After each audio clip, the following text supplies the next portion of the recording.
ஆமா, நான் தேடிக்கொண்ட பிரச்சனை தான். நான் தேடிக்கொண்ட பிரச்சனைக்கு அல்லாவோட உதவியை கொண்டு நான் தான் அதுக்கு தீர்வு காணணும்னு போராடிட்டு இருக்கிறேன், முயற்சி பண்ணிட்டு இருக்கிறேன், நின்னு ஃபேஸ் பண்ணிட்டு இருக்கிறேன்.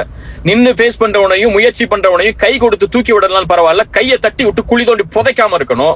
அந்த வழியை செஞ்சுட்டு எப்படி பாதிக்கப்பட்டவங்களுக்கு நீதி கிடைக்கும்னு நினைக்கிறீங்க? ஒருத்தனை முற்றிலுமா ஒழிச்சு விட்டுட்டு அவனை எழுந்துக்கவே செய்ய விடாம பண்ணிட்டு அவனை எந்த காசு பணமா அவன் பக்கத்துல நெருங்க விடாம பண்ணிட்டு அவங்க மத்தவங்களுக்கு பாதிக்கப்பட்டவங்களுக்கு காசை கொடுக்கணும்னா எப்படி கொடுப்பான்? யாரு கொடுப்பா? எப்படி கொடுக்க முடியும்? நீதி நேர்மையா செயல்படுத்த விரும்புறவன கொஞ்சம் சரிக்கிட்டானா கை கொடுத்து மேல தூக்கி விடணும். அவனை முற்றிலுமா அழிக்கணும்னு நினைக்கக்கூடிய இந்த குணம் என்ன குணம்? என்ன உங்களுக்கு அப்படி என் மேல வைத்தறிச்சல்? உங்களுக்கு என்ன? உங்களுக்கு என் மேல பொறாம வந்துருச்சு? அப்படி என்ன? நீங்க ஒருத்தனை இப்படி ஒருத்தனை குழி தோண்டி புதைக்கணுங்கிற அளவுக்கு என்ன எண்ணம்? நான் உங்களுக்கு என்ன பண்ணிட்டேன்? அப்படி என்ன பண்ணிட்டேன் உங்களுக்கு? எவ்வளவு வன்மத்தை கக்குறீங்க? எல்லாரும் சொல்றாங்க உங்களுக்கு கீழேயே. ஏங்க அவரை போட்டு இழுத்து 2:30 மணிக்கு உட்காந்து கமெண்ட் எழுதிருக்கீங்க? அவரை பத்தி வைத்தறிச்சலா? என்ன உங்க மனசுல என்ன இருக்கு சொல்லுங்க? ஒருத்தர் அழியணும்னு இருக்கா? ஒருத்தர் சாவணும்னு இருக்கா? இல்ல செத்து போனா நிம்மதி அடைவீங்க? அன்னைக்கே கேட்டேன், ஒருத்தருடைய மௌத்து தான் உங்களுக்கு நிம்மதி கொடுக்குமா? என்ன செய்ய விரும்புறீங்க?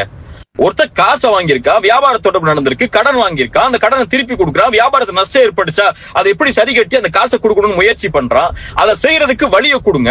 அல்லது ஒரு தரப்பை மட்டும் கேட்கறீங்க, இன்னொரு தரப்பை கேட்க மாட்டேங்கிறீங்க. என் தரப்புல ஒரு வார்த்தை இந்த மாதிரி காசு கொடுக்குற சொன்னாங்களே, இவங்களுக்கு ஏதாவது கொடுத்துருக்கீங்களா? என்ன அடிப்படையில் வாங்கியிருக்கீங்க? எந்த அடிப்படையும் இல்லாம சும்மா வாய்க்கு அந்த மாதிரி உட்கார்ந்து எழுதிக்கிட்டும் வாய்க்கு அந்த மாதிரி மத்தவங்க சொல்றதை கேட்டுக்கிட்டு நீங்க செய்யக்கூடிய இந்த விதமும் எந்த அடிப்படையில் நியாயம்னு சொல்லி யார் வந்து நிப்பா? உங்க தரப்புல இருக்கக்கூடிய கேள்விகளை நான் கேட்டா நீங்க தாங்குவீங்களா? இவ்வளவு வருஷம் பொருளாதாரங்கிறீங்கல்ல, பொருளாதார குற்றச்சாட்டுங்கிறீங்கல்ல, எந்த அடிப்படையில் நடத்துறீங்க? சதக்கான கலெக்ட் பண்ற காசெல்லாம் எங்க நீங்க ஒண்ணு சேர்க்கிறீங்க? அதுல எப்படி நீங்க செலவழிக்கிறீங்க? இங்க அக்ரிமெண்ட் இருக்கு, வியாபாரம் கொடுக்கல் வாங்கலுக்கு இடையில 2 பேருக்கு இடையில பிரச்சனைகள் இருக்கு. அந்த இன்ஸ்டிடியூஷன் எப்படி நடத்துறீங்க? அத்தனை சதக்காவுடைய காசு எங்க போகுது? பள்ளிவாசல் கட்ட போற சொல்லி இத்தனை வருஷம் கலெக்ட் பண்ணீங்கல்ல, அந்த காசெல்லாம் எங்க முறைப்படுத்தி செயல்படுத்தப்பட்டுச்சு?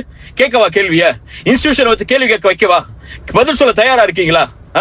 எந்த அடிப்படையிலுமே இல்லாம எவ்வளவோ என் மனசுல அவ்வளவு குற்றச்சாட்டுகள் உங்களை பற்றி வந்துச்சு. பொருளாதாரத்திலையும் சரி, மத்த விஷயங்கள்லயும் சரி, எல்லாத்தையும் எல்லாம் ஒரு இடத்துல ஒப்படைச்சிட்டு இன்னொருத்தவங்களுடைய கண்ணி இருக்கு, இன்னொருத்தருடைய மான இருக்கு, நமக்கு தெரியாத விஷயத்த பேசக்கூடாதுன்னு அமைதியா இருக்கிறேன். தாவாவை நான் காசுக்காக பண்றவன் இல்ல, தாவாவை நான் சதக்காவை கலெக்ட் பண்றதுக்காக பண்றவன் இல்ல.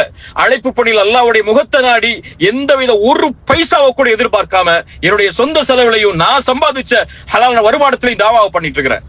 இப்படி இருக்கும் போது கூட உங்களுக்கு ஒருத்தன் வியாபாரத்துல கொடுக்கல் வாங்கல சறுக்கிறாங்கிற பட்சத்துல அவனை முற்றிலுமா அவருடைய கண்ணியத்தை தரைமட்டமா ஆக்கணும்னு நினைக்கக்கூடிய இந்த குணம் யார் கற்றுக் கொடுத்த குணம்?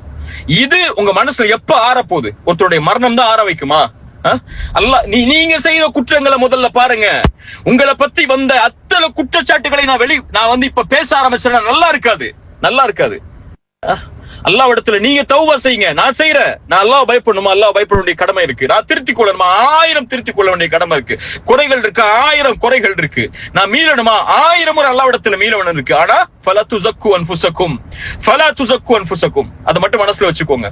அல்லாஹ் ஒருவனுக்கு தான் தெரியும் அவனை யாரு பயப்படுறா, யார் எந்த பிரச்சனையில இருந்து மீள ஆசைப்படுறா, யார் அவனுடைய பாதையில மீண்டும் திரும்பி வர ஆசைப்படுறான்னு சொல்லி உங்களை திருத்திக் கொள்ளுங்க. நான் இவ்வளவு நாள் இவ்வளவு கண்ணியத்தோட இருந்தேன். ஆனா நீங்க இவ்வளவு கீழ்த்தரமா ஒரு மனிதனுடைய வாழ்க்கைய, ஒரு மனிதனுடைய குடும்பத்தை முற்றிலுமா தரைமட்டமா ஆக்கணுங்கிற எண்ணத்தை கொண்டு செயல்படுறீங்க தெரிஞ்சதுக்கு அப்புறம் இனிமே எப்படி அந்த கண்ணியத்தை உங்களுக்கு நான் கொடுக்க முடியும் எனக்கு தெரியும்.